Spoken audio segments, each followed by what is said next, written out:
May the 26th might be your last chance. Get your family, get your friends, and everybody go in there and vote, and we will do the best job here. This is your old friend George. Hello there, old man. How you doing there? My name, and you not their faces, and you not their faces. I'm from Liverpool. Strangers to me, right? Strangers to me. Oh, this is the finest crowd I've seen in a long time. As we have in the past, we will start with the district races. As we come to each office, it'd be appreciated if the candidates who want to speak would come on around so you can be introduced. Ladies and gentlemen, I'm U.S. Howard, run for Magistrate District 2. I served as your magistrate 4 years, and my records speak for themselves. I helped with the roads, the bridges. I helped with the schools getting their gyms built. I helped in the voting precincts getting their voting machines back and redistricted. And I did a lot of good things that have proven I worked for the people. Another candidate from district number 2. Ladies and gentlemen, my name is William Lewis. I'm a candidate for magistrate in District 2. Appreciate all the votes and help I can get. And if I am elected, and after serving you 4 years, and if I ain't a magistrate you can stand up and be proud of, I'll promise you I won't be out there in your face embarrassing you asking for your vote in the next primary election. When you go out there and vote, you vote for a man, not a mouse. Elect me for your magistrate in District 2. Thank you. My name is Hannah Begbie. I'm running for jailer, and I've been cooking for 34 years and everything. Everybody knows I'm a good cook, so whenever you get in jail, you need to worry about being fed good because I'll feed you good. And I'll keep the jail clean and everything, and whenever you need help, you'll get help. If you come in there no pants on, you'll have something whenever you leave. And whenever, I'll fix you something to eat too besides a bologna sandwich. It won't be a bologna sandwich. And I appreciate it. Everybody comes out and votes for me on May the 26th. Thank you.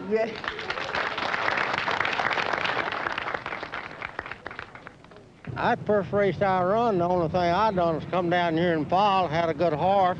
There wasn't no cars much. I hitchhike a ride about. Walk my shoes out and everything else across these mountains. Talking and walking. That's what campaign is done during that. But you had a good fly. I was quite young and pretty good looking man. I kissed a lot of babies and had a good time. Oh, yeah. That's a part of it. Oh, Lord, yeah. Yeah. Yeah, a lot of fun in that. Nobody enjoys politics more than I do. When election day comes up, I have the best time, and I wish to come up at least once a month. And I have the best time on that day, and I get to see all my friends and neighbors and people that I haven't seen for a long time. Just a hug and a kiss, and it seems like they're not a worry in the world. No use of getting mad. I have the best time ever was. Some of them, they get mad in elections. I don't get mad. I just get out and have a good time and get all I can in for the Republican Party. In this county, as a general rule, it's a Republican as an alternative to another Republican. Whoever wins the primary is almost a sure shoe-in, you know, as the winner in the general election. There's a lot of, especially among a lot of older people, and not so old people, even a lot of young people will not vote out from under the cabin. They will pull the big lever. And, you know, that's been a successful way to campaign in the past. You know, don't mess your ballot up, pull the big lever on the log cabin. And it's been rather successful. If I thought the Democrat was the best man, I just stayed back and never voted. Let them have the swing. Why wouldn't you vote for him if you thought he was the best man? Well, it was... I was Republican. If I thought the Democrat was the best candidate, would I vote for him? That was your question. I don't know how I would. I've never had that to happen yet. If that ever happens, I'll answer this. I pulled a big lever. You always do that? I haven't always done that, really. Most of the time I have. I just feel that I had a good purpose for it this time.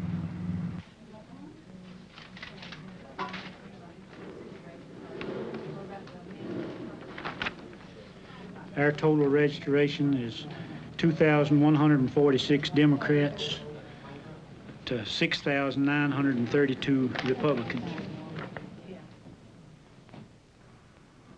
A lot of our people have been taught to be Republicans. The majority of our forefathers were Republicans. Therefore, they've told son and daughter, this is their party. And this has gone in very much so in our churches, too, as well. I myself, I'm a Baptist Republican, and I'm proud of it. And my folks in front of me were Baptist Republicans.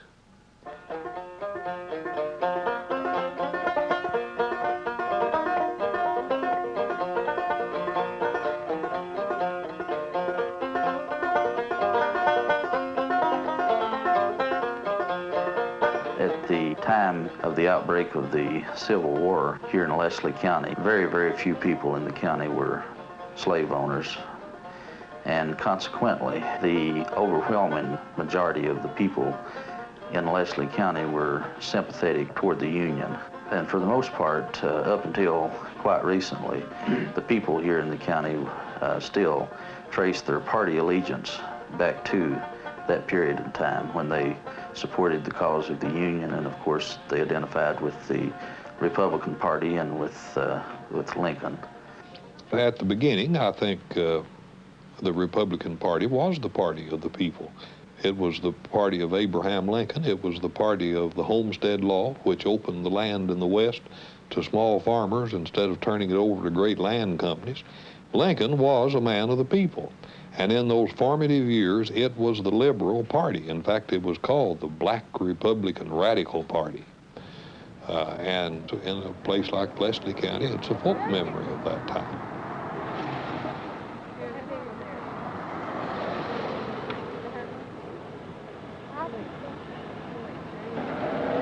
We were wondering, what brought you here to the county line today?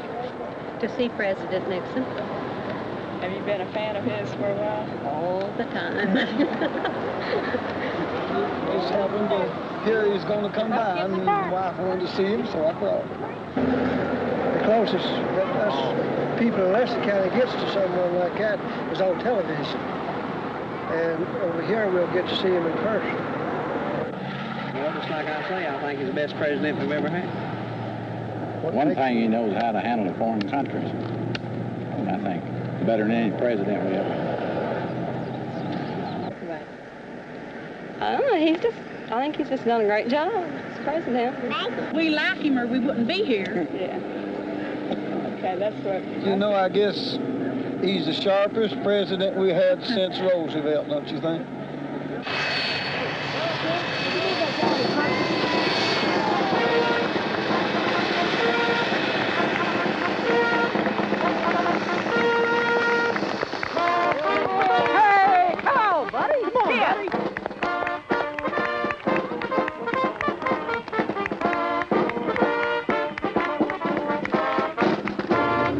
I've already been to Peking, and I've been in New York, and I'd been in Miami, Florida, and I'd been over to Los Angeles, and I thought this was a nice place to come to.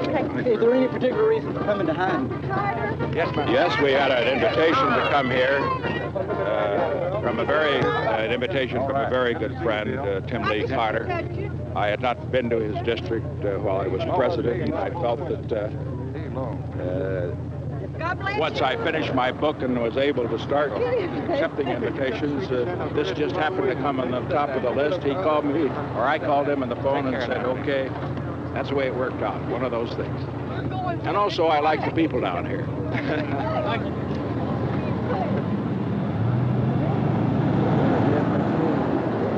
But we considered a lot of people, and we invited Gerald Ford. But we decided early that whomever we honored and named this place after would have to be with us. President Ford, it would have been named after President Ford had he come.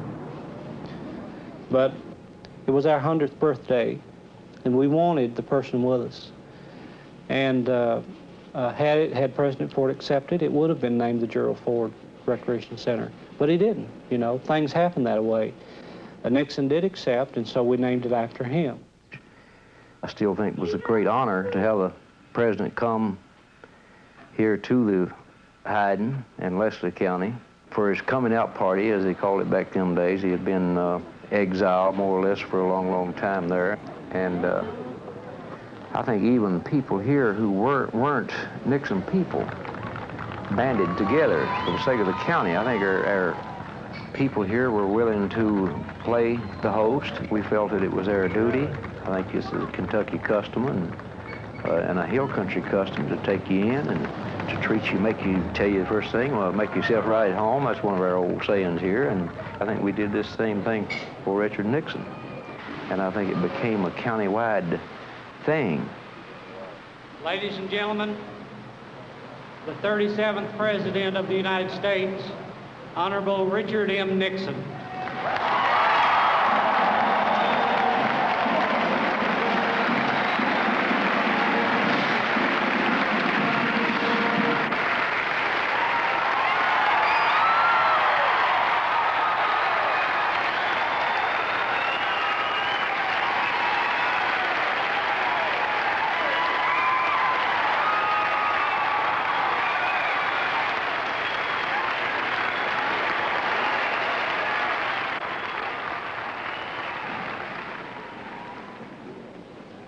Well, Mr. Chairman, Judge Munsey, all of the very distinguished guests on the platform behind me, all of the very distinguished guests in the audience in front of me, and all of those outside who were unable to get in, may I first say how deeply grateful I am for your very warm reception.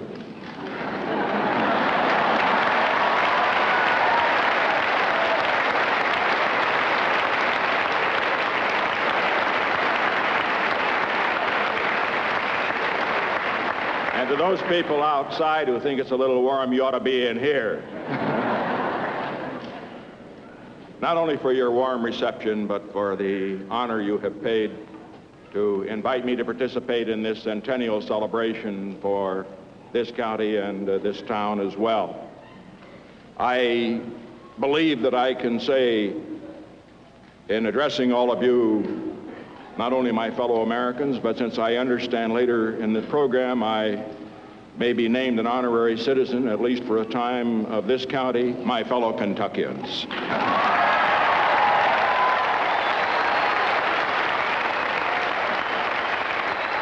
I think that my beliefs and the way government ought to run parallel President Nixon's. I've always admired him ever since I was in grade school and when he was vice president. I've always been for him every time he ever ran. But let me tell you about another side of America, a side I know, and I think a side you know as well. There are millions across this land who have not lost faith in America, who believe America should be strong, who believe that we should maintain our commitments throughout the world. And as far as that spirit that I have just described is concerned, you'll find it in great cities, you'll find it in small towns, you'll find it in the farms and the factories and the mines, you'll find it in teaching profession, in students, you'll find it all over this country. That's the real America. And I'll tell you, I know that spirit is strong and healthy right here in the heartland of America, Leslie County, Kentucky.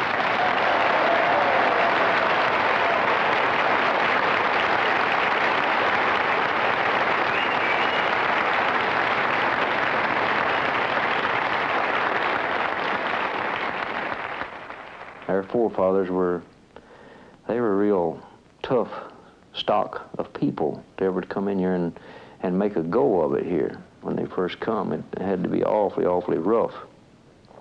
They had to absolutely live off the land as they found it, and they found it rough. The thing that makes Leslie County somewhat different is that roads came late to Leslie County, and because of that, modern influences have operated on it somewhat less than they have in the adjoining counties, such as Letcher and Harlan and Prairie, where the railroads came and the coal towns were built.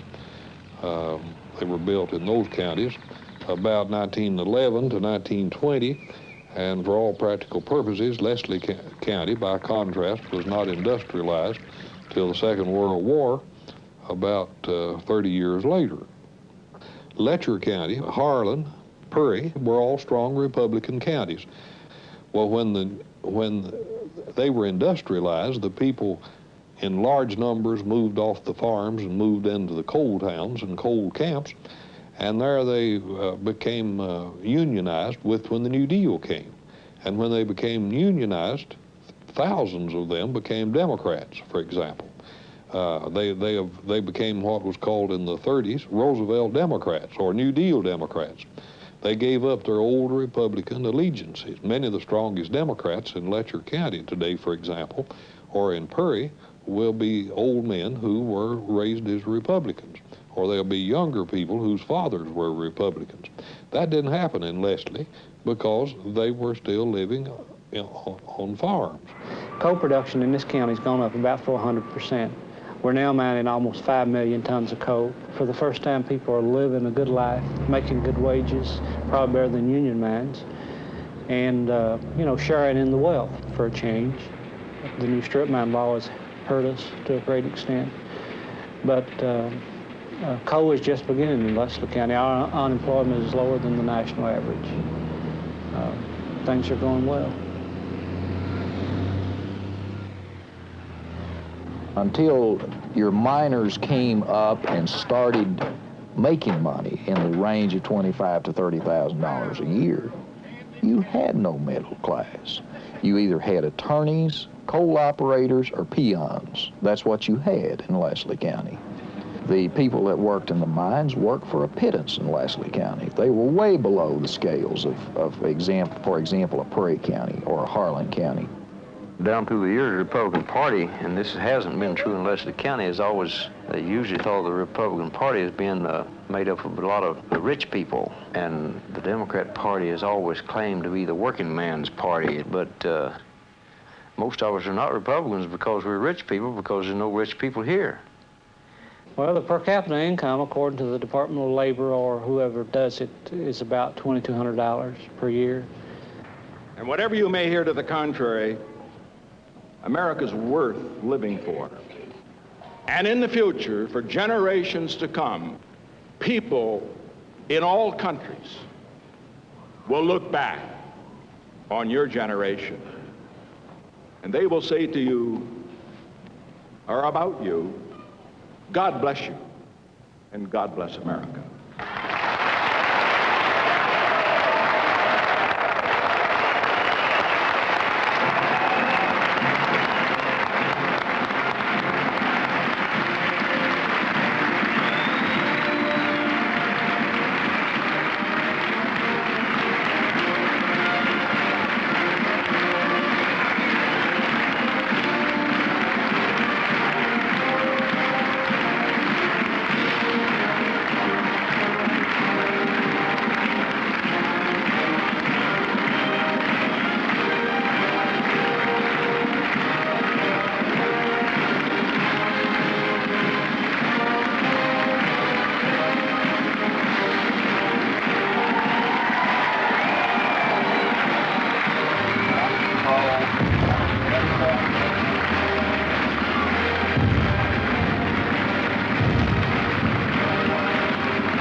It's my attitude that the office of the presidency is a tremendously important office in America.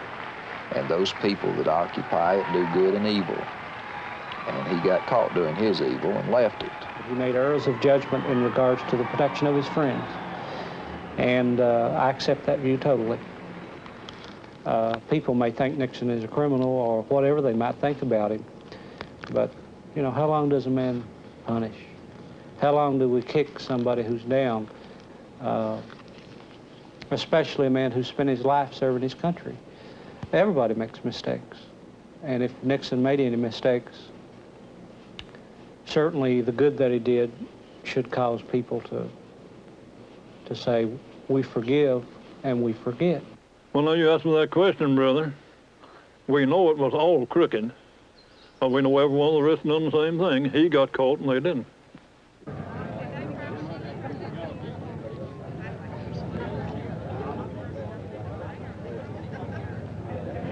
Hello here. What's how candidate for county judge executive here. I want to win this thing this morning. You fellas, we got the best crowd here we've ever had. How y'all here, folks? How you like my hay? How you doing?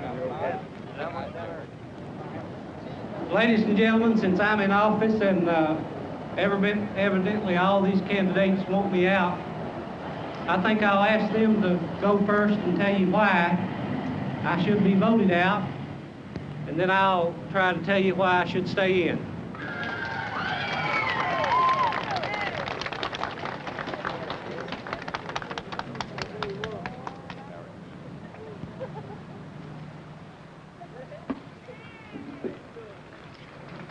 Ladies and gentlemen, I stayed in here. I served 16 years. I didn't lead none of you boys and your friends to the federal penitentiary. You enjoyed 16 years of peace and prosperity. You need a man that will be elected and put in by the people and not a posse. We've had a man as chairman of the Republican Party for several years now.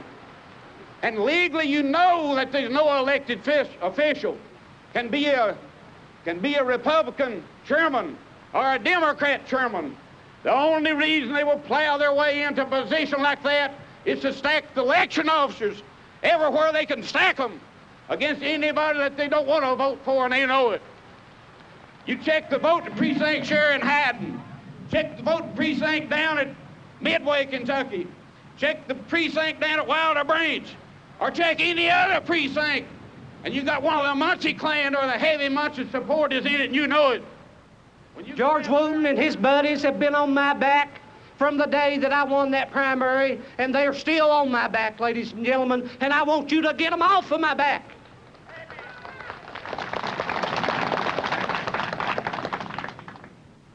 Despite everything that he could throw at me, despite every lie that they could put in the papers, right in, supporting candidates in the fall against the party's nominee,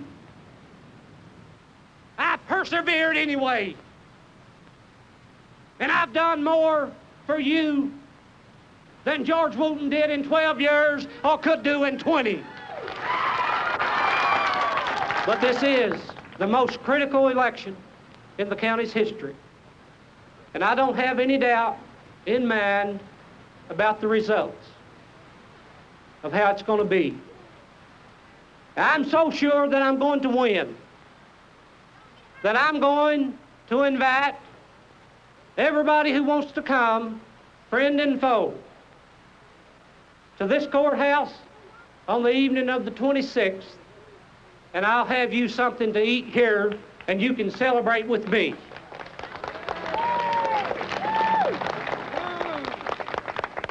I don't expect those people who are for George Wooten to do anything for me. I've never asked them to, and I don't intend to this time. The people who are for Judge Wooten can continue to be for Judge Wooten, and they will, like they say, and that's fine with me. But the one thing about it And I've found in my travels throughout this county, my friends are sticking with me too. Thank you, ladies and gentlemen.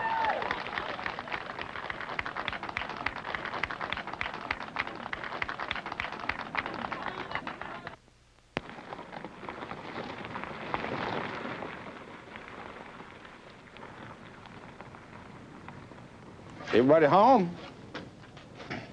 Why, howdy, howdy. I thought I'd better come out here. I might pass up a vote.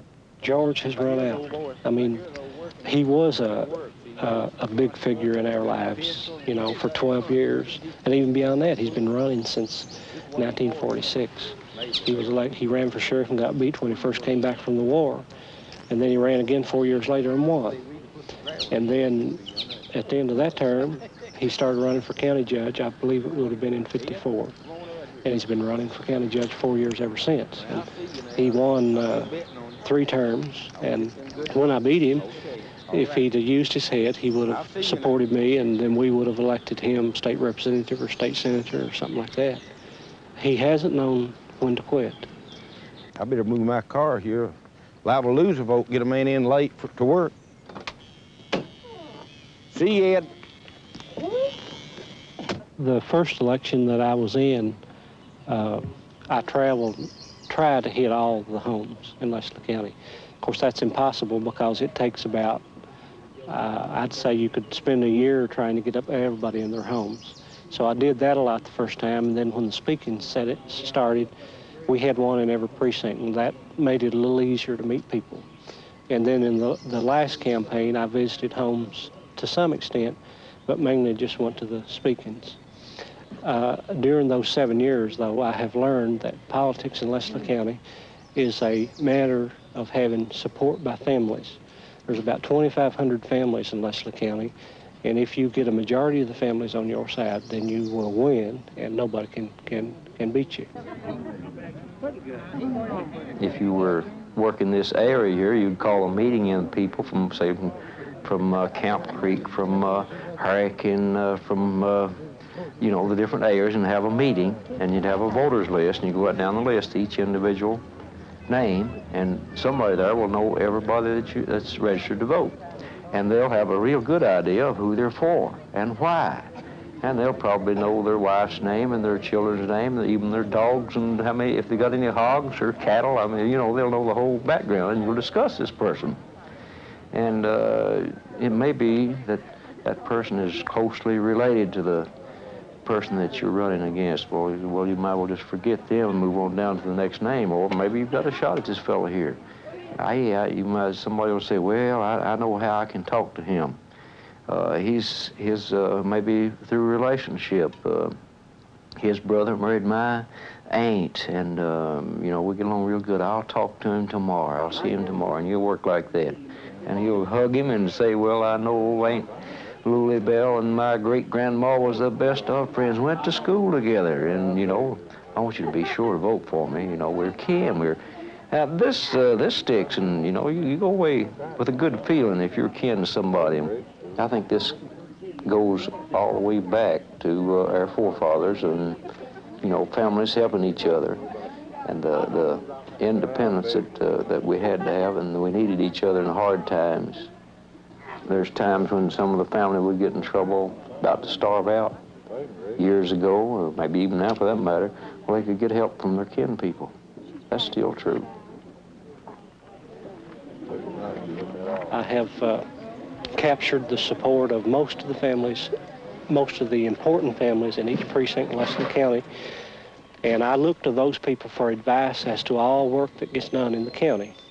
And so I spend a lot of my time in office, campaigning year-round, campaigning for 3 years, not by going out and shaking hands and asking people to vote for me, but by doing the work that the heads of these families recommend that I do in each precinct.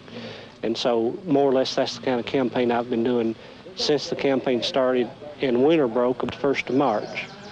I have been going out in the county and seeing that the people's roads are graveled, seeing that they're ditched and graded, putting in drain tile, setting up bridge projects and building bridges, and of course, like today, starting blacktop. We are blacktopping in a couple places in Leslie County to show the people that when we promise that we can blacktop 100 miles of road in the next 4 years, that we know what we're talking about and that we do have the ability to do it.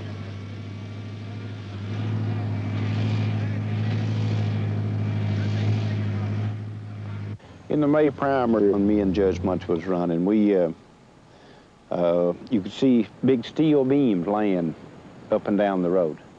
They threw truckload after truckload to let on like this building bridges. And the bridge is still not built. But that's a good thing to get people to vote for you. And then loads of gravel, covered, you know, anywhere to get a vote. And promises. But promises will catch up with you. You can promise a little, but you got to start producing, you know. You got to start producing. When George Newton was judge over there, several of them had went, you know, to get him to come work on the road. But I'd ask him once. And my husband was in the hospital, and we was aimed to bring him home.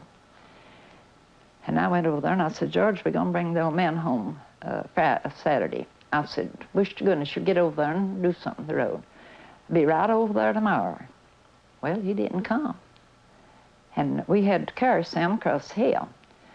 Well, George run again, you see, and he come right up to me and he said, well, I reckon you're sure going to vote for me? I said, no, sir. I said, I sure can't. He said, why? I said, I asked you for a favor. I said, it wouldn't hurt you a bit. And I said, you just, you promised me, but I said, that's all I got. I said, we had to carry my husband across that mountain on stretchers. And I said, it's just too late. He said, no, it's never too late. He said, I'll be over there tomorrow to fix the road. I said, it's just too late. And I didn't vote for it. But that's all they promise you, but they won't do nothing. And I got used to that. It's done a little bit better for the last couple of years, but used to, not many years ago, they never scraped the road no matter how many chug holes or something was in it till election was coming up. Then you'd see them coming in with it. Then they'd put on a few extra men, knowing that they'd get them to vote for them, and just as soon as it was over with, they'd fire them. And some of them's never learned it. That's what they do. They use them. And that's true. In our cultural setting, people get elected because the voters, in the main, tend to select people because of personal attributes. He's a good storyteller. He's accommodating, as they say. He's helpful. He's good-natured. I'm thinking of one politician now who's virtually unbeatable because he knows the first name of everybody in the county, and he helps them and does things for them and makes them think he helps them, and which is lots of times just as important as actually helping them in various ways. So they get elected, not because they have plans for the county, but because people regard them as accommodating. The first thing you do to change any government is to take it over within the lawful, legal way. That's what we've done in Leslie County. You know, we've took over the governments. Now, you know, we're political just like everybody else. We're a political machine. You know, we intend to win and, you know, in the free, convince the people, get them on your side, and then you'll change things. People want to get elected to these local offices because people see those offices in the courthouse as extremely important. People want to be county judge because it puts them in a position to grant favors, which means that they have the gratification of having a great number of people come into the office and ask for help. And if the judge grants it, presumably he builds up a political set of debts that are paid to him. He and his friends can control the schools, they can control taxes. His buddy may get control of the sheriff's office. If he is lucky, he can get his men on the fiscal court so that and his friends as a clique can run the county. Then they can run the schools, and it becomes what Professor Robert Ireland of the University of Kentucky calls a little kingdom. Leslie County there's two factions. One faction controls the courthouse and the school board, and the other faction, of course, is out. And all we had to do is hang on to our friends and these families that I've been talking about. And so long as they're convinced of the truth, then nobody can win besides me. And in my opinion, that's what exists right now. My friends are staying with me. Judge Wooten's faction is being attacked by Mr. William Begley, and he's capturing some of George's families. And so I should win rather handily this time. Well, a lot of these people think if you vote against the person that's in the office now, that these people will get mad at you and they won't give you a job, or if you have a aunt or an uncle or a mother, father, somebody working in the school system, then they think they're going to fire them. The chairman is the one selects and picks election officers, see? And when they pick election officers, if they so desire or want to, they can pick officers that will either defeat or elect any candidate that they want to in any average East Kentucky county. But if they don't work together, then you've got a chance. Maybe you'll have a Republican group and they can't web together on the day of the election in the voting precincts. Now, there's some straight officers, but there's some areas where they're hand-picked to get the people that can't read and write, to get the people that can be bought, and get the people that will just let the judges of the election vote them for whoever they want to vote for. And that's big and heavy in this East area. What happens in a case like that is people that need assistance in voting, they go in there to vote, and they ask for assistance. Naturally, when you're going to vote for a candidate and his brother is there as the officer, then it would be more influential to vote for him than it would if someone else was in there that was unbiased to either side. I don't know. I just don't know what to think anymore. They've just got me so confused. I'm telling you the truth. I don't know. I just know I'm a good, strong Republican. Politics is crooked any way you take them, and about anybody starts them. If you want to take her on a straight race and be straight, you're going to be there. I do know that the position of county judge executive in a small county, a person naturally has a great deal of power. And you think in terms of the county judge executive, and you couple with that the county attorney, and you add to that a third person who is an attorney in private practice. And it seems clear to me that with that, you do have collectively a great deal of power and influence within an area. And that appears certainly to be the case in Leslie County.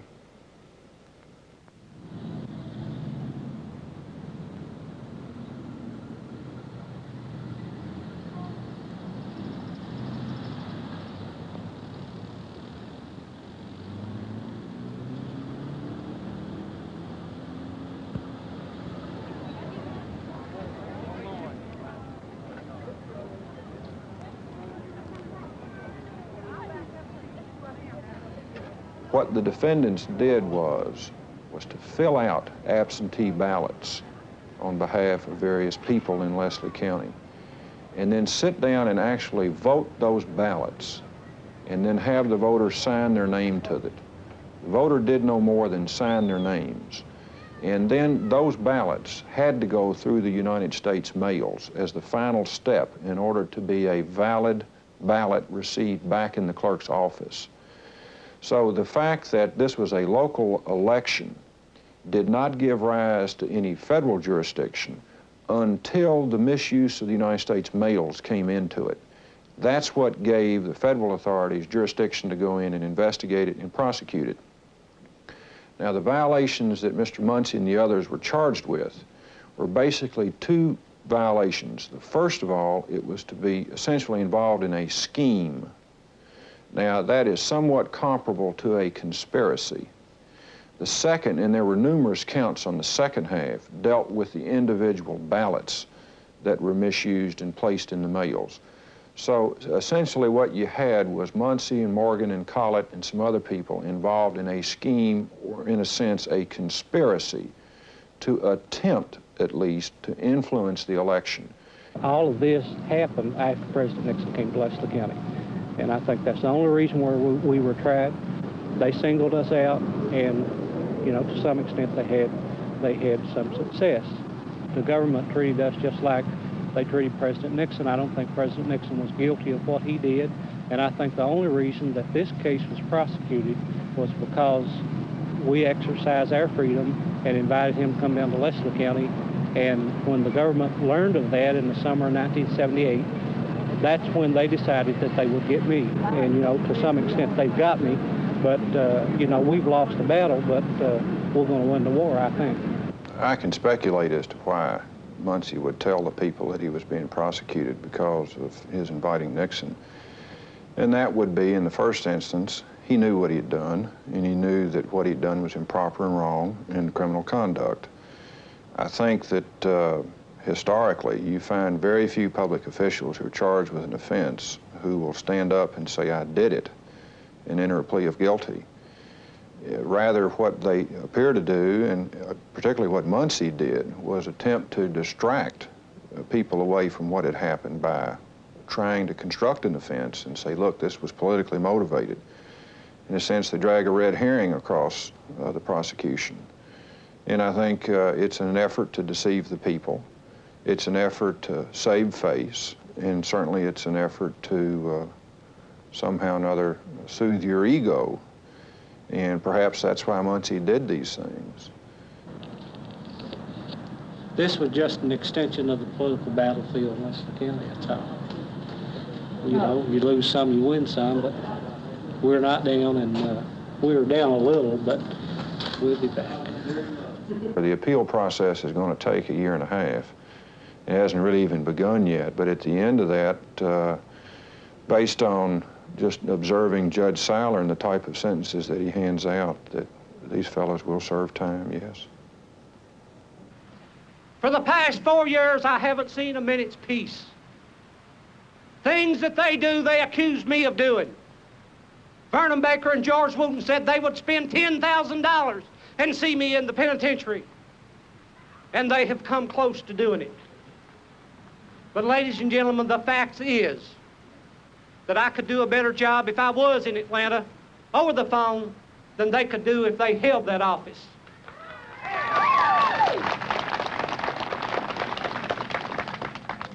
I don't guess George Wooten ever had anything to do with an absentee ballot or Vernon Baker. He just got 10 in his newspaper mailbox, but for some reason nobody never asked about that.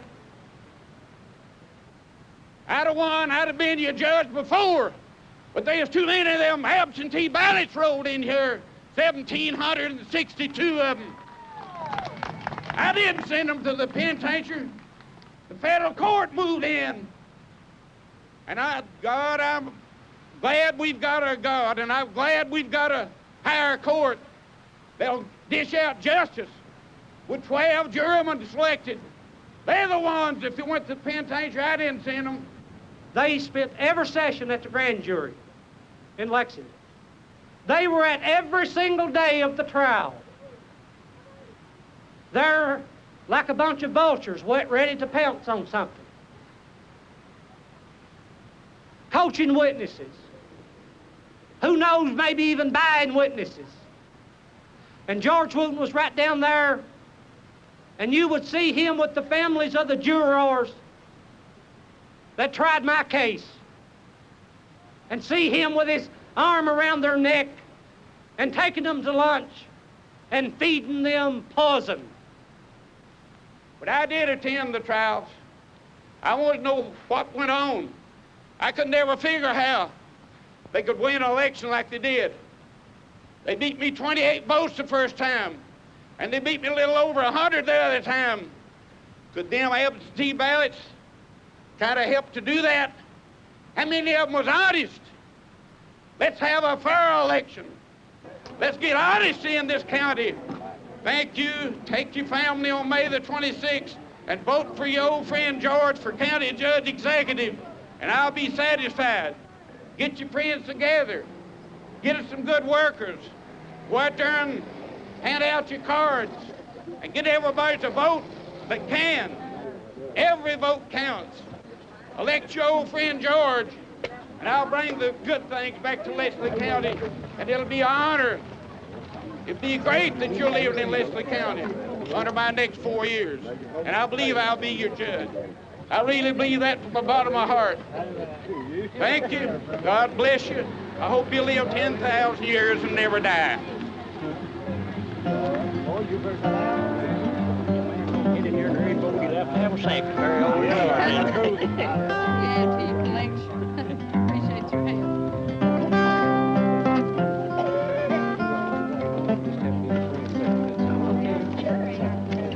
Boy, you look sharper than that, did.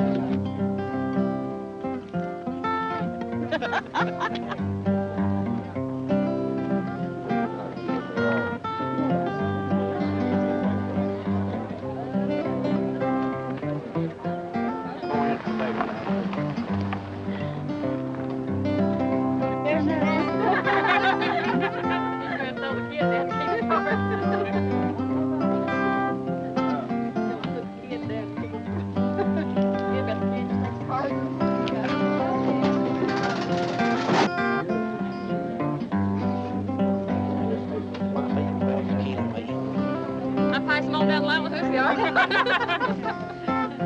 Pass them up.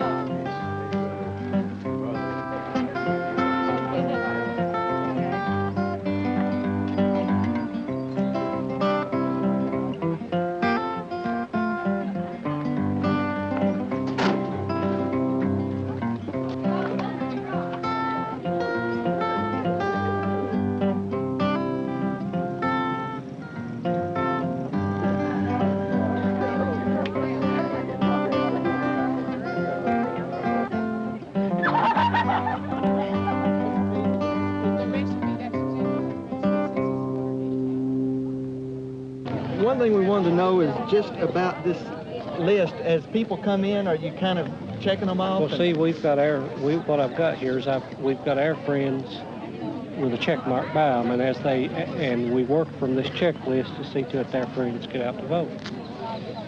And as they come to vote, we check them off, and then we know who to go get and so forth.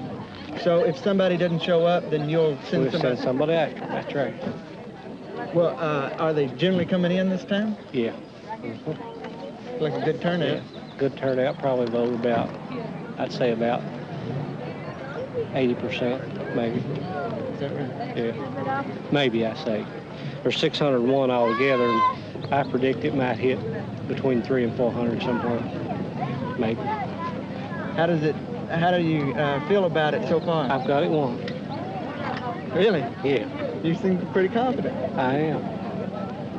How can you tell, sir? Well, I know who my friends are, and we've done the same thing in every precinct. All we have to do is get them out to vote, and we will. We've got sufficient friends to get them out to vote. It's all over but counting. And getting everybody out. Still some more hard work, but yeah, we'll win. Certainly will.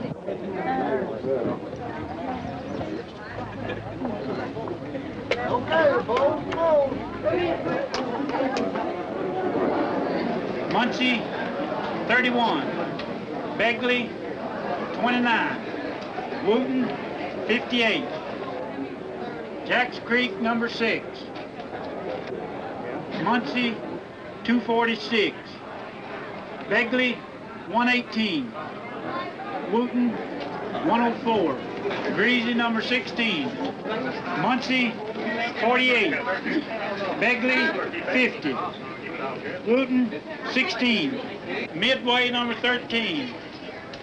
Muncie, 175. Wooten, 94. Okay, Bad Creek, number 7.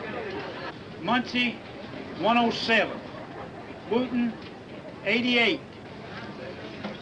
Wooten, number 5. Muncie, 2,187. Begley, George Wooten, 1,704. We're ahead by 534. There's no way we can lose, so we've won.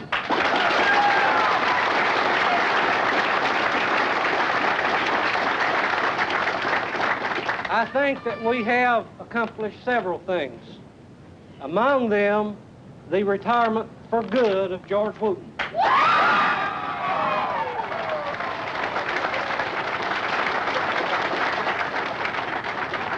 Totals in the judge's race on the Republican ticket: C. Allen Muncie, 2,234. George Wooten, 1,757. They've called us everything under the sun, but I guess from one crook to some more crooks, we beat the hell out of them.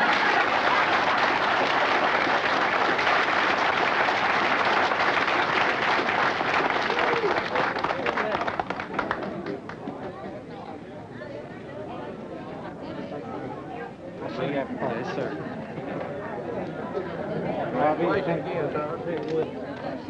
These people are personal friends, friends that I have served in various ways, and they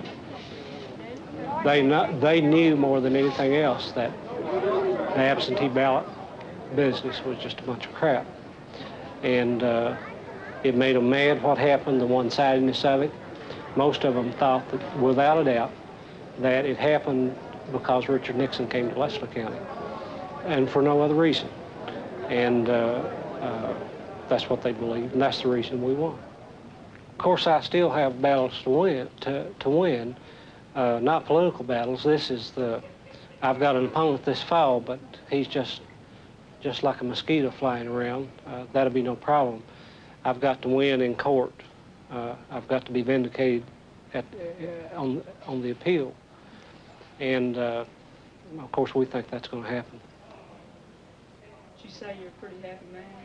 I'm tickled to death. I think it's a personal vindication of me by the people of Leslie County. And beyond Leslie County, I really don't care what people think. Although Muncie won the May 26 primary election, he was defeated in November by another Republican, Kermit Keene, who ran as an independent. Part of the tragedy with a guy like Muncie is he did a lot of good things up there, but they did not return him to office. You know, you'd like to think that the reason they didn't return him to office is they lost confidence in his integrity by reason of that conviction. People in Leslie County and everywhere else can't be deceived all the time. And perhaps the election was, in a sense, a verdict of the county.